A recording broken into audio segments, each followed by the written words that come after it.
এখন তাহলে কি হবে? পরিস্থিতি যেদিকে গেল, গতকালকে সারাদিন এক ধরনের উত্তেজনা কাজ করেছে। শেষ পর্যন্ত যে বৈঠক, সর্বদলীয় বৈঠক, সেই বৈঠক থেকে কি সিদ্ধান্ত আসে এরকম ব্যাপার নিয়েও যখন আলোচনা হয়েছে, গতকালকে বাজেট ঘোষণা হয়েছে। সব মিলিয়ে সরকার যখন একটা কার্যক্রমের মধ্যে রয়েছে, তখন সর্বদলীয় বৈঠক থেকে সরকারের দিকে সিগন্যালটা গেল না। আমরা গতকালকে একটা ভিডিওতে বলেছিলাম যে ২১ আগস্ট গ্রেনেড হামলা মামলায় আপিল করার ব্যাপারে অনুমতি পেয়েছে সরকার। সেই ইস্যুটাকে বিএনপির বিরুদ্ধে কাজে লাগানোর চেষ্টা করতে পারে সরকার, এবং বিএনপি যেন খুব বেশি উত্তেজিত হয়ে না পড়ে, সেই অস্ত্র হিসেবে সেটাকে ব্যবহার করার প্রচেষ্টাও থাকতে পারে রাজনৈতিক সরকারগুলোর মতো। তবে সাধারণ মানুষ নিশ্চয়ই প্রত্যাশা করে যে এই সরকারের ক্যারেক্টার রাজনৈতিক সরকারের মতো হিংসা বিদ্বেষের ক্যারেক্টার হবে না। কিন্তু গতকালকে যে বৈঠকটা হলো, সর্বদলীয় বৈঠকটা হলো, সেই বৈঠক থেকে যে সিগন্যাল আসলো, বেশিরভাগ রাজনৈতিক দল সরকারের বিরুদ্ধে অবস্থান নিল এবং বিএনপির পক্ষে অবস্থান নিল, এক অর্থে সেনাবাহিনীর পক্ষে অবস্থান নিল। এই মুহূর্তে তাহলে সরকার কি করবে? সরকারের সিদ্ধান্ত কি হবে?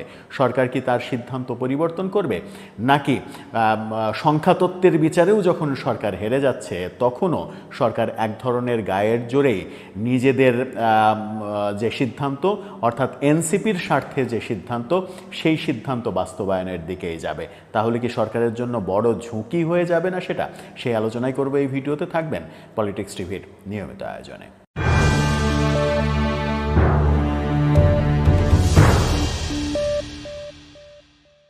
দর্শক, পলিটিক্স টিভির নিয়মিত ভিডিওগুলো স্পন্সর করছে প্রজাপতি.টিভি, নতুন ওটিটি প্ল্যাটফর্ম। আপনারা চাইলে ইউটিউবে, ফেসবুকে, ইনস্টাগ্রামে, টিকটকে দেখে নিতে পারেন। ডেসক্রিপশন বক্সে লিঙ্ক দেওয়া থাকবে, সেখান থেকেও আপনারা দেখে নিতে পারেন প্রজাপতির কার্যক্রম। চলে যাচ্ছি মূল ভিডিওতে। বলছিলাম, গতকালকে সর্বদলীয় বৈঠক থেকে সরকারের পক্ষে রাজনৈতিক দলগুলোর অবস্থান গেল না, সরকারের বিপক্ষে চলে গেল। গতকালকে সরকার 30টি রাজনৈতিক দলকে ডেকেছিল এবং আপনারা ইতিমধ্যেই জানেন যে 30টির মধ্যে মাত্র 3টি রাজনৈতিক দল ডিসেম্বরের মধ্যে নির্বাচন চায়নি। এই 3টির মধ্যে আবার একটি মাত্র রাজনৈতিক দল জুনের পরে নির্বাচন হলেও আপত্তি নেই, আগে সংস্কার এবং বিচার শেষ করতে হবে, তারপরে নির্বাচন করতে হবে, এটা বলেছে।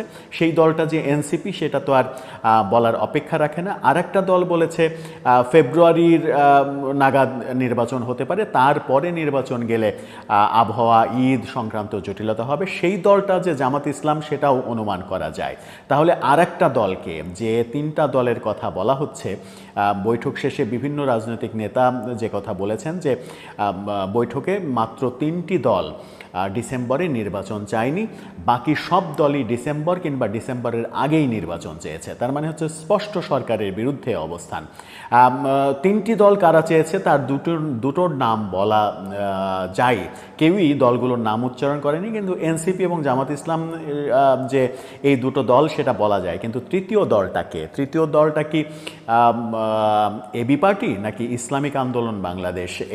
কারা ডিসেম্বরের মধ্যে সরাসরি নির্বাচন চাইল না? এর আগে আমরা যখন দেখেছি সরকার ইসলামপন্থী দলগুলোর সঙ্গে বসেছে, এর আগের ধাপে যখন বসলো, যখন পদত্যাগ নাটক বললেন অনেকে, পদত্যাগ করতে চাওয়া নাটক, সেই সময় যখন দ্বিতীয় দিনে 20টা দলের সঙ্গে, অর্থাৎ ইসলামী দলের সঙ্গে, বেশিরভাগ ইসলামী দলের সঙ্গে যখন বসলো, তখন বেশিরভাগ ইসলামী দল কিন্তু সরকারের পক্ষে এক ধরনের অবস্থান নিয়েছিল।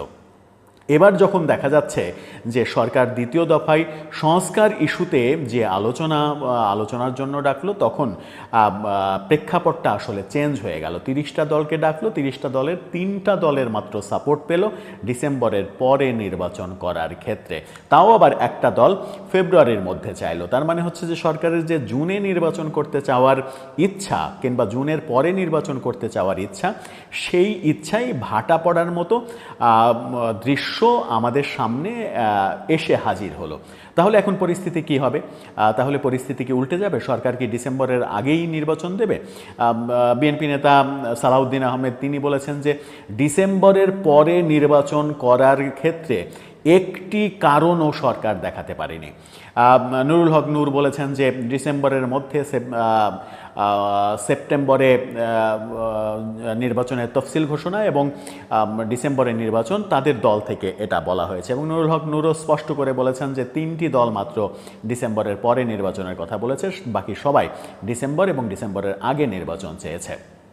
এনসিপি বলেছে জুলাই সনদ বাস্তবায়নের আগে নির্বাচন ঘোষণা করলে সেটা ঠিক হবে না। এনসিপিরও সুর কিছুটা নরম হয়েছে। তারা এর আগে যে আক্রমণাত্মক কথা বলতো, সেই আক্রমণাত্মক কথা তারা বলছে না। জামাতের পক্ষ থেকে বিবৃতিতে বলা হয়েছে, বৈঠক শেষে প্রেস কনফারেন্সে বলা হয়েছে যে আপনারা কি করতে চান সেটারই একটা রোড ম্যাপ আগে ঘোষণা করেন। অর্থাৎ জামাতের অবস্থান ডিসেম্বরের মধ্যেই নির্বাচন করতে হবে এমন অবস্থান না, সেটা মোটামুটি স্পষ্ট। এই 3টি দলের, জামাত ইসলাম, এনসিপি কিংবা আরেকটা দল, সেটা এবি পার্টি হতে পারে কিংবা ইসলামী আন্দোলন হতে পারে, যে দলই হোক, যেহেতু নাম নিশ্চিত নয়, সেই 3টি দলের ওপরে ভর করে সরকার কি ডিসেম্বরের পরে নির্বাচন করার রিস্ক নিতে যাবে, যখন কিনা নানাভাবেই সরকার বিতর্কিত হয়ে পড়ছে এবং নানা কার্যক্রম বিতর্কিত হচ্ছে। এই দফা বৈঠকেও কিন্তু ওই বিতর্কিত উপদেষ্টাদের পদত্যাগের ইস্যু নিয়ে আলোচনা হয়েছে। যারা বিতর্কিত কর্মকাণ্ড করেছেন, বিশেষ করে নিরাপত্তা উপদেষ্টা এবং 2জন ছাত্র উপদেষ্টা, তাদের পদত্যাগের বিষয়গুলো কিন্তু আলোচনায় এসেছে। এই যখন অবস্থা, রাজনৈতিক দলে একজন নেতা বলেছেন যে আমরা 26 জন সেখানে কথা বলেছি।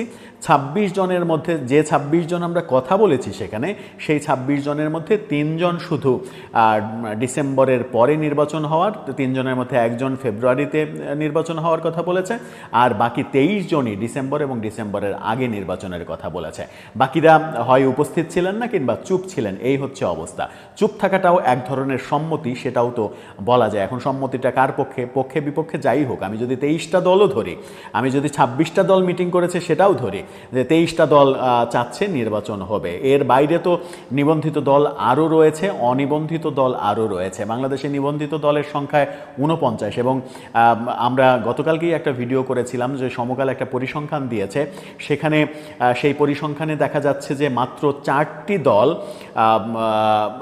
সংস্কার ব্যাপারে অগ্রাধিকার দিতে চাচ্ছে, বাকি সব দলই আগে নির্বাচনকে প্রাধান্য দিতে চাচ্ছে এবং দ্রুত নির্বাচনের কথা বলছে। তার মানে নিবন্ধিত দলগুলোর মধ্যে প্রায় 90-95% দলই দ্রুত নির্বাচনের পক্ষে এবং ডিসেম্বরে নির্বাচনের পক্ষে। অনিবন্ধিত দলের হিসাব করলে বিএনপির পক্ষ থেকে দাবি করা হচ্ছে যে 52টি দল ডিসেম্বরে নির্বাচনের পক্ষে। আবার আরেক নেতা বলছেন যে বাংলাদেশে শতাধিক রাজনৈতিক দল যারা অনিবন্ধিত, তারা সবাই চায় ডিসেম্বরের আগে নির্বাচন হতে। এই যখন প্রেক্ষাপট, তখন আমরা 21শে আগস্ট গ্রেনেড হামলা মামলার আপিলের যে অনুমতি সরকার পেয়েছে, সেই প্রসঙ্গটাকে গুরুত্বপূর্ণ হিসেবে ভাবতে চাই। সেই প্রসঙ্গটা যেহেতু সামনে এসেছে, সেহেতু বিএনপি খুব বেশি যদি সরকারের ওপরে চাপাচাপি করে, তাহলে সরকার সেটাকে ট্রাম্প কার্ড হিসেবে ব্যবহার করতে পারে। যে কারণে কিনা বিএনপির নেতারা এখনও নানা রকমের শঙ্কার মধ্যে রয়েছেন এবং কেউ কেউ আলোচনা তো করেই ফেলেন যে তারেক রহমান যে এখনও দেশে আসছেন না, তার কারণ হচ্ছে সব মামলায় খালাস পেলেও খালাসের পরেও যে মামলার গতি চালানো যায়, সেই প্রক্রিয়াগুলো এখনও শেষ হয়নি। সেই কারণে তিনি এই সরকারের উপরে খুব একটা আস্থাশীল না, খুব একটা বিশ্বাস করতে পারছেন না যে তিনি নিরাপদে থাকতে পারবেন। সেই কারণেই তিনি ফিরছেন না। হয়তো ফিরতে ফিরতে আরও বেশি সময় নিতে পারেন, কিংবা এমনও হতে পারে যে নির্বাচনের পরেও তিনি ফিরতে পারেন, এরকম পরিস্থিতিও হতে পারে। সেই রকম পরিস্থিতিতে বিএনপি কি সত্যিই সরকারের উপরে চাপ তৈরি করতে পারবে? অবশ্য এখন একটা প্লাস পয়েন্ট তৈরি হলো, সেটা হচ্ছে যে এখন দৃশ্যমান হলো যে বেশিরভাগ রাজনৈতিক দলই বিএনপির মতের পক্ষে এবং সেনাবাহিনী প্রধানের মতের পক্ষে। সেনাবাহিনী প্রধান স্পষ্ট করে বলেছেন 2026-এর 1 জানুয়ারি আমরা একটা নতুন সরকার দেখতে চাই। তার মানে হচ্ছে ডিসেম্বরের মধ্যেই নির্বাচনটা শেষ করতে হবে। এই যখন পরিস্থিতি, তখন সরকার কি একটু ব্যাকফুটে চলে গেল গতকালকের মিটিংয়ে? আমার মনে হয় যে একটু ব্যাকফুটে চলে গেল। সরকার হয়তো মনে করেছিল শুধু বিএনপি যদি চাপাচাপি করে, বিএনপি যদি চাপ দেয়, তাহলে বিএনপির উপরে নানা ধরনের রাজনৈতিক ট্রাম্প কার্ড খেলার সুযোগ রয়েছে। কিন্তু সব দল যখন একাট্টা হচ্ছে, প্রায় সব দল, মানে সব দল বলতে প্রায় সব দল, 3টা দল বাদ দিয়ে বাকি সব দল যখন একাট্টা হচ্ছে, তখন সরকারের পক্ষে এই অবস্থানের বিপক্ষে যাওয়াটা কঠিন হয়ে পড়বে। তারপরেও অনেকে এই আলোচনাও করছেন যে আদতে ডিসেম্বরে নির্বাচন হবে না, যেভাবেই হোক এই নির্বাচন ডিলে করা হবে এবং সেখানে স্বার্থ লুকায়িত আছে মূলত এনসিপি তার দল গোছানোর জন্য সময় প্রয়োজন এবং সেই সময় তাদেরকে না দিলে আগামী নির্বাচনে অংশগ্রহণ করতে গেলে তাদের ভরাডুবি হবে এবং ভরাডুবি হলে রাজনৈতিক দলের অস্তিত্ব নিয়েও টানাপোড়েন শুরু হতে পারে। দর্শক, শেষ পর্যন্ত আপনার কি মনে হয় রাজনীতির ছকটা কোন দিকে যাচ্ছে, এখন কে জিতবে কে হারবে? আপনার মতামত জানিয়ে লিখতে পারেন আমাদের কমেন্ট বক্সে।